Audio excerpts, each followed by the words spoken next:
अध्याय 8 खुशहाल गांव और समृद्ध शहर। लोहार की दुकान पर प्रभाकर लोहारों को काम करते देख रहा था। एक छोटी सी बेंच पर कुल्हाड़ी और हंसिया जैसे कुछ औजार बेचने के लिए रखे थे। दूसरी ओर भट्ठी जल रही थी। औजार बनाने के लिए दो लोग लोहे की एक छड़ को गर्म कर उसे पीट रहे थे। प्रभाकर को ये सब देख करके बड़ा मजा लग रहा था। लोहे के औजार और खेती। लोहे का प्रयोग आज एक आम बात है। लोहे की चीजें हमारी रोजमर्रा की जिंदगी का हिस्सा बन गई है।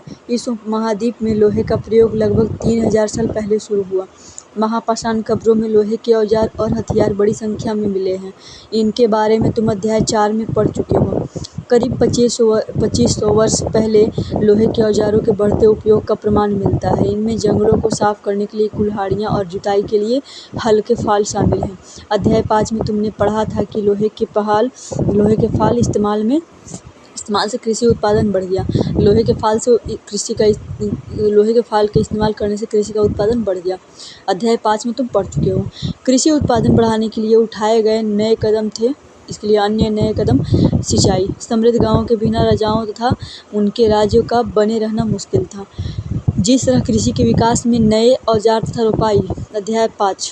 रोपाई महत्वपूर्ण कदम थे, उसी तरह सिंचाई भी काफी उपयोगी साबित हुई। इस समय सिंचाई के लिए नहरें, कुएं, तालाब तथा कृत्रिम जलाशय बनाए गए। औजारों की सूची में इन चित्रों के नाम चुनो। हंसिया, कुल्हाड़ी, सरसी। लोहे की ऐसी 5 चीजों की सूची बनाओ जिनका उपयोग तुम रोज करते हो। रोजमर्रा की जिंदगी में जिन लोहे के उपयोग करते हो, लोहे की बनी चीजों का, उसका नाम कमेंट दीजिए। इस चार्ट में तुम्हें सिंचाई से आए परिवर्तन दिखाए गए हैं। खाली स्थानों में सही वाक्य भरो। पहला है इसमें भरा हुआ कि राजा को सेना, महल और किले बनवाने के लिए धन चाहिए था। ठीक, वे किसान से कर लेते थे। ठीक है ना, राजा को सेना, महल बनवाने के लिए धन चाहिए था, वो किसान से कर लेते थे। ठीक, तो तीसरा में क्या होगा? तीसरा में ये होगा कि कर अदा करने के लिए किसानों को उत्पादन बढ़ाना था। वो कर तभी ना दे सकते थे जब किसान, और यह सिंचाई ही संभव था। सिंचाई से ये संभव था। राजाओं ने सिंचाई की योजना बनाई और धन खर्च किया। ये 5वां में होगा। ठीक, और 6ठा में ये होगा, 6 में ये होगा कि लोगों द्वारा परिश्रम किया गया, कृषि उत्पादन बढ़ा, राजस्व भी बढ़ा, और 9th में किसान को लाभ मिला क्योंकि अब उत्पादन की अनिश्चितता घटी। गांव में कौन रहते थे? इस उपमहाद्वीप के दक्षिणी तथा उत्तरी हिस्सों के अधिकांश गांवों में कम से कम 3 तरह के लोग रहते थे। तमिल क्षेत्र में बड़े भूस्वामी को विल्ला, साधारण हल्लवाहों को उनवार और भूमिहीन मजदूर दास, कंडेसियार और आदिमई कहलाते थे।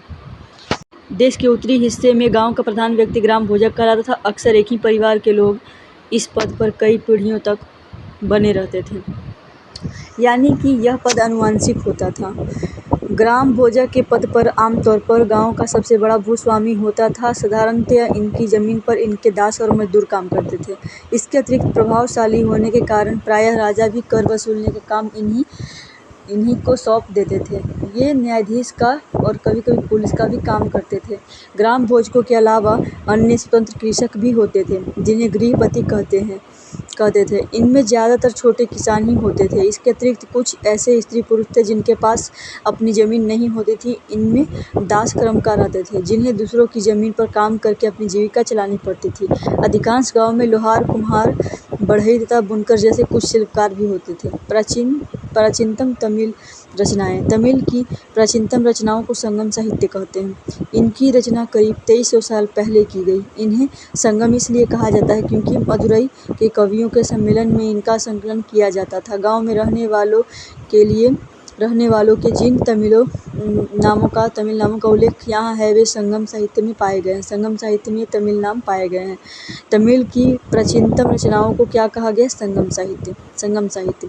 नगर क्या कहती है? कहानियाँ। नगर क्या कहती है? कहानियाँ, यात्रा विवरण, मूर्ति कलाएं और पुरातत्व। तुमने जातकों के बारे में सुना होगा। ये वो कहानियाँ हैं जो आम लोगों में प्रचलित थी। बौद्ध भिक्षुओं ने इनका संकलन किया। यहाँ एक जातक कथा दी गई है जिसमें यह बताया गया है कि एक निर्धन किस तरह धीरे धीरे धनी बन जाता है। धनी मतलब अमीर बन जाता है। एक गरीब व्यक्ति अपनी चालाकी से, अपनी बुद्धिमत्ता से अमीर बन जाता है। उसका कहानी अगले पेज पर है। जातक किसका बुक है? जैन या बौद्ध का? बौद्ध धर्म का बुक है जातक। ठीक है ना। जातक में ही निर्धन व्यक्ति की कहानी बताया गया है कि किस तरह वो अमीर बन गया है। जातक बौद्ध का पवित्र ग्रंथ है। जातक बौद्ध धर्म का। एक निर्धन व्यक्ति की चतुराई। एक शहर में एक गरीब युवक रहता था। उसके पास एक मरे चूहे के अलावा कुछ नहीं था। उसने उस चूहे को एक सिक्के में एक भोजनालय वाली की बिल्ली के लिए बेच दिया।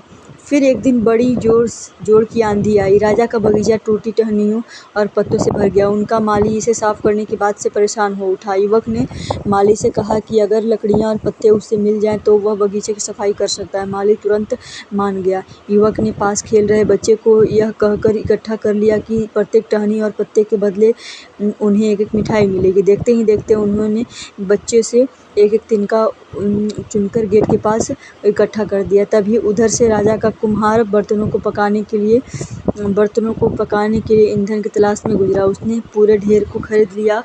इस तरह युवक के पास कुछ और पैसे हो गए। अब उस युवक ने एक और योजना बनाई। एक बड़े बर्तन में पानी भरकर वह नगर के द्वार पर गया और वहां उसने घास काटने वाले 500 लोगों को पानी पिलाया। खुश होकर उन लोगों ने कहा, तुमने हमारे लिए इतना सब कुछ किया है, बताओ अब तुम्हारे लिए हम लोग क्या कर सकते हैं।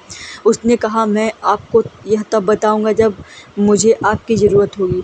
इसके बाद उसने एक व्यापारी से दोस्ती की। एक दिन उस व्यापारी ने बताया कि कल एक घोड़े का व्यापारी 500 घोड़ों के साथ शहर में आ रहा है। यह सुनकर उस युवक ने उन घास काटने वालों के पास जाकर कहा, कृपया तुम सब एक एक घास का गट्ठर मुझे दे दो और अपनी घास तब तक मत बेचो जब तक मेरी न बिक जाए। उन्होंने उसे घासों के 500 गट्ठर सौंप दे दिए और फिर जब घोड़े के व्यापारी को कहीं भी घास न मिली तो उसने इस युवक की घास 1000 सिक्के में खरीद ली। इस कहानी में आए व्यक्तियों के व्यवसाय की सूची बनाओ। प्रत्येक के लिए यह तय करो कि वे क शहर, ख गांव या फिर शहर तथा गांव दोनों में रहते थे। घोड़े का व्यापारी शहर में क्यों आया होगा? क्या महिलाएं कहानी में बताए व्यवसाय को अपना सकती थीं? उत्तर के कारण बताओ। प्राचीन नगरों के जीवन के बारे में हमें कुछ अन्य स्रोत से पता चल सकता है। गांव, शहर गांव या फिर जंगल के जीवन से जुड़ी घटनाओं को मूर्तिकार कलात्मक ढंग से उकेरते थे। इन मूर्तियों को ऐसी इमारतों की रेलिंग, खंभा या प्रवेश द्वारों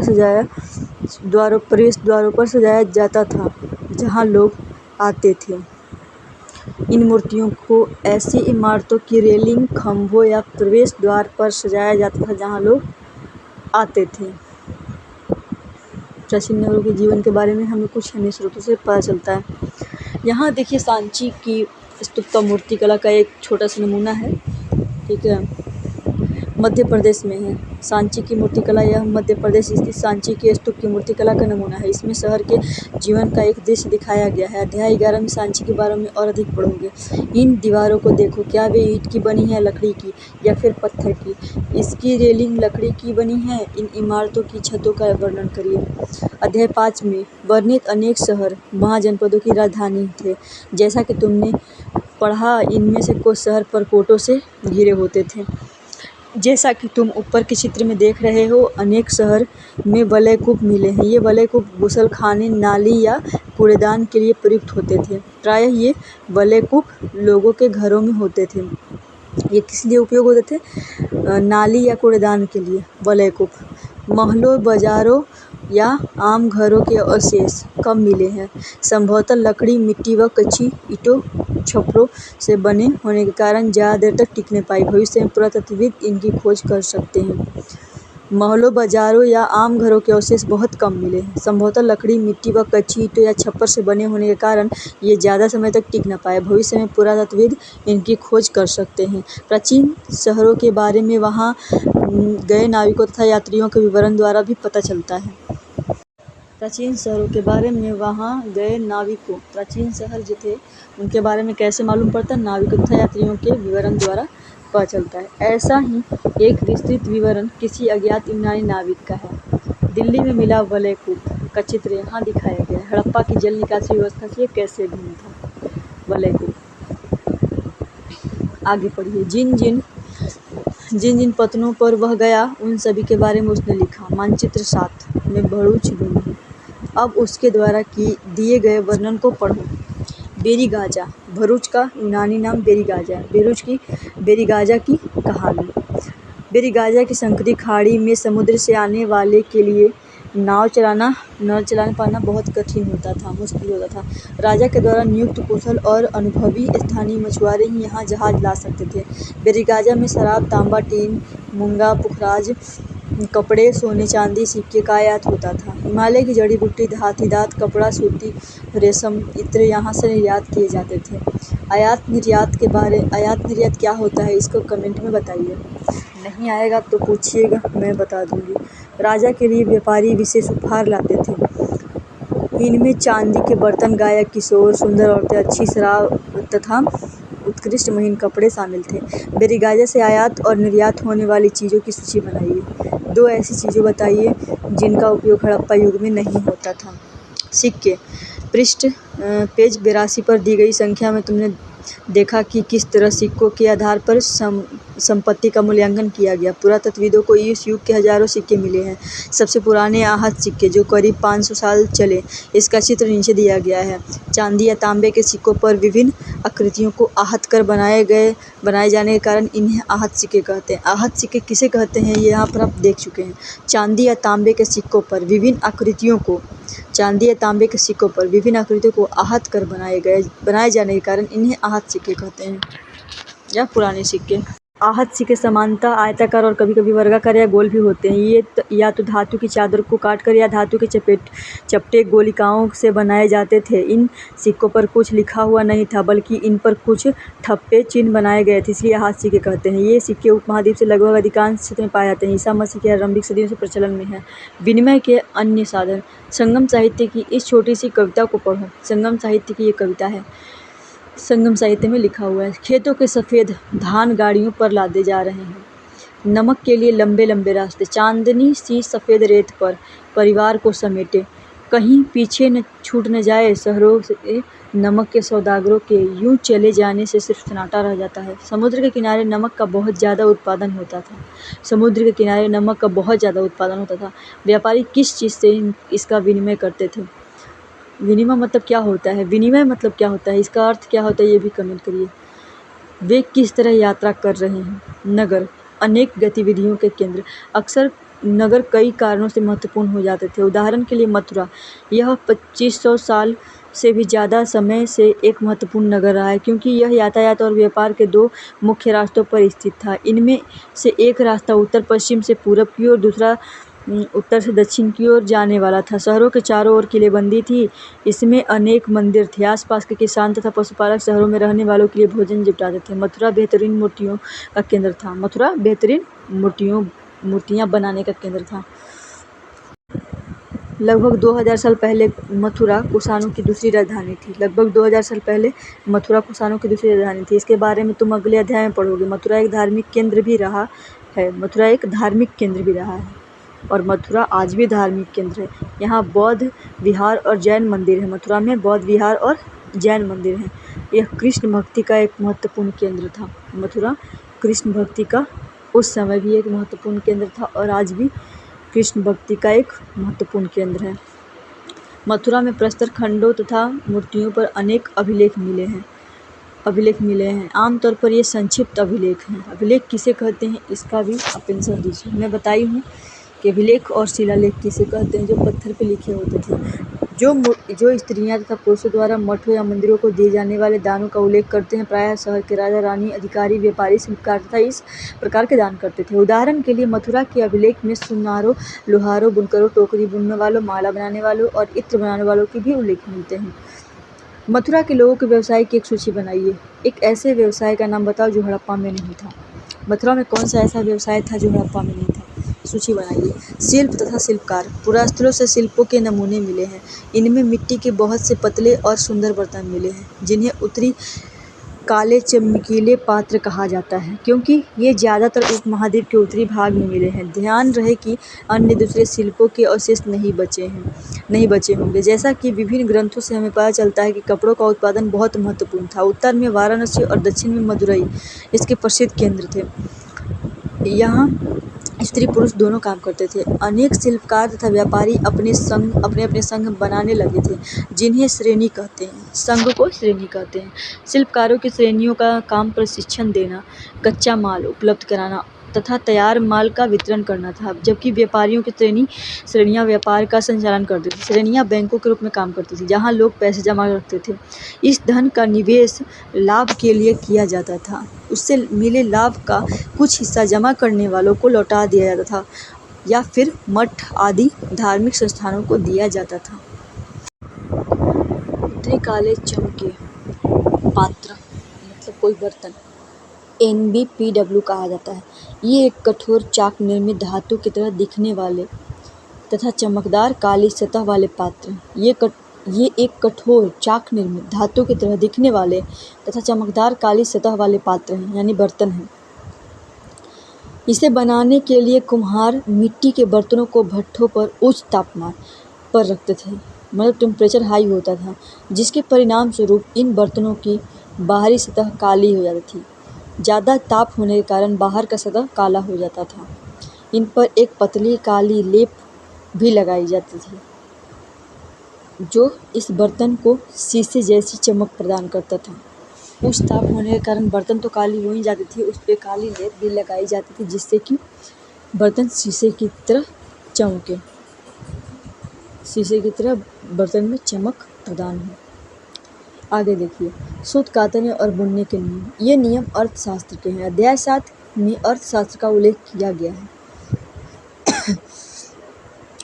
इसमें वर्णन किया गया है कि किस प्रकार एक विशेष पदाधिकारी की देखरेख में कारखानों में सूत की कताई और बुनाई की जाती थी। ऊन, पेड़ों की छाल, कपास, पटुआ तथा सन को तैयार करने के काम में विधवाओं, अक्षम महिलाएं, भिखुनियों और फिर वृद्धा वेश्याओं, राजा की अवकाश प्राप्त दासियां, सेविकाएं और अवकाश प्राप्त देवदासियों को लगाया जा सकता है। इन्हें इनके काम के और गुणवत्ता के अनुसार पारिश्रमिक देना चाहिए। जिन महिलाओं को बाहर निकलने की अनुमति नहीं है, वे अपनी दासियों को भेजकर कच्चे माल को मंगवा सकती हैं और फिर माल उन्हें भिजवा सकती हैं। ये औरतें जो कारखाने तक जा सकती हैं, उन्हें अपना माल कारखाने तक तड़के ले जाना पड़ता था, जहां उन्हें पारिश्रमिक मिलता था। इस समय माल को अच्छी तरह जांचने के लिए रोशनी रहती थी। अगर निरीक्षक उस औरत की तरफ देखता है या इधर-उधर की बातें करता है तो उसे सजा मिलनी चाहिए। अगर औरत ने अपना काम पूरा नहीं किया तो उसे जुर्माना देना होगा। इसके लिए उसका अंगूठा भी काटा जा सकता है। उन महिलाओं की सूची बनाओ जिन्हें निरीक्षक नियुक्त कर सकता था। क्या काम करने के दौरान महिलाओं की मुश्किलें झेलनी पड़ती थी? महिलाओं को मुश्किलें झेलनी पड़ती थी। क्वेश्चन पूछ रहा है कि क्या काम करने के दौरान महिलाओं को मुश्किलें झेलनी पड़ती थी। तो मुश्किल काम करने के दौरान उस समय भी थी और आज भी है, और वो महिलाओं को भी ही नहीं, वो सबको है। सूक्ष्म निरीक्षण। अरिकामेडु। मानचित्र 7 में अरिकामेडु यानी कि पुदुचेरी को ढूंढिए। पृष्ठ 88 में रोम के बारे में दी गई जानकारी पढ़िए। लगभग 2200 से 1900 साल पहले अरिकामेडु एक पतन था। यहाँ दूर दूर से आए जहाज़ों से सामान उतारे जाते थे। यहाँ ईंटों से बना एक ढांचा मिला है जो संभवतः गोदाम रहा हो। यहाँ भूमध्य सागरीय क्षेत्र के एम्फोरा जैसे पात्र मिले हैं। इनमें शराब या तेल जैसे तरल पदार्थ रखे जा सकते थे। इनमें दोनों तरफ से पकड़ने के लिए हत्थे लगे हैं। साथ ही यहाँ एरेटाइन जैसे मुहर लगे लाल चमकदार बर्तन भी मिले हैं। इन्हें इटली के एक शहर के नाम पर एरेटाइन पात्र के नाम से जाना जाता है। एरेटाइन क्यों नाम रखा गया? इटली के एक शहर के नाम पर एरेटाइन पात्र यानी एरेटाइन बर्तन रखा गया है नाम। इसे पात्र मतलब बर्तन होता है। इसे मुहर लगे साँचे पर गीली चिकनी मिट्टी को दबाकर बनाया जाता था। एरेटाइन को कैसे बनाया जाता था?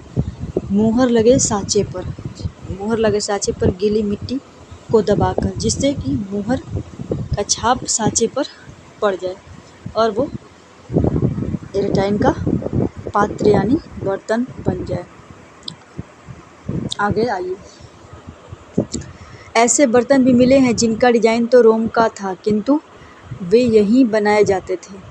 यहाँ रोम लैंप, शीशे के बर्तन तथा रत्न भी मिले हैं। साथ ही छोटे छोटे कुंड मिले हैं जो संभवतः कपड़े की रंगाई के पात्र रहे होंगे। यहाँ पर शीशे और अर्ध बहुमूल्य पत्थरों से मनके बनाने के पर्याप्त साक्ष्य मिले हैं। अभिलेख मिट्टी के बर्तन। कई बर्तनों पर ब्राह्मी लिपि में अभिलेख मिले हैं। बताए थे आपको ना कि अशोक वाला चैप्टर में कि ब्राह्मी लिपि सबसे ज़्यादा अभिलेख अशोक के ब्राह्मी लिपि में मिले हैं। प्रारंभ में तमिल भाषा के लिए इसी लिपि का प्रयोग किया जाता था। प्रारंभ में इसी लिपि का प्रयोग किया था अभिलेख तमिल भाषा के लिए। इन्हें तमिल ब्राह्मी अभिलेख भी कहा जाता है। यूरोप के सबसे पुराने शहरों में से एक है। इसका विकास लगभग तभी हुआ जब गंगा के मैदान रोम के बारे में ये कह रहा है। गंगा के मैदान के शहर बस रहे थे। रोम एक बहुत बड़े साम्राज्य की राजधानी है। यह यूरोप, उत्तरी अफ्रीका तथा पश्चिमी एशिया तक फैला साम्राज्य था। इसके सबसे महत्वपूर्ण शासकों में से एक ऑगस्टस ने करीब 2000 साल पहले शासन किया था। उसने कहा था कि रोम ईंटों का शहर है जिसे मैं संगमरमर का बनवाया। ऑगस्टस और उसके बाद शासकों ने कई मंदिर तथा महल भी बनवाए। इनमें चारों तरफ दर्शकों के बैठने की सीढ़ीनुमा जगह होती थी। यहाँ लोग विभिन्न प्रकार के कार्यक्रम देख सकते हैं। उन्होंने स्नानागार भी बनवाए जहाँ स्त्रियाँ तथा पुरुष के लिए अलग अलग समय निर्धारित थे। यहाँ लोग एक दूसरे से मिलते थे और आराम करते थे। बड़े बड़े जलवाही सेतु के जरिए शहर के स्नानागारों तक गुलखाने तक पानी लाया जा करते थे। तुम बेरिगाजा में रहते हो और पतन देखने मिले हो। तुमको क्या क्या देखने को मिला? पतन मतलब कि कोई शहर खत्म हो जाना, ठीक है ना, उस शहर का अंत हो जाना, वही पतन कहलाता है।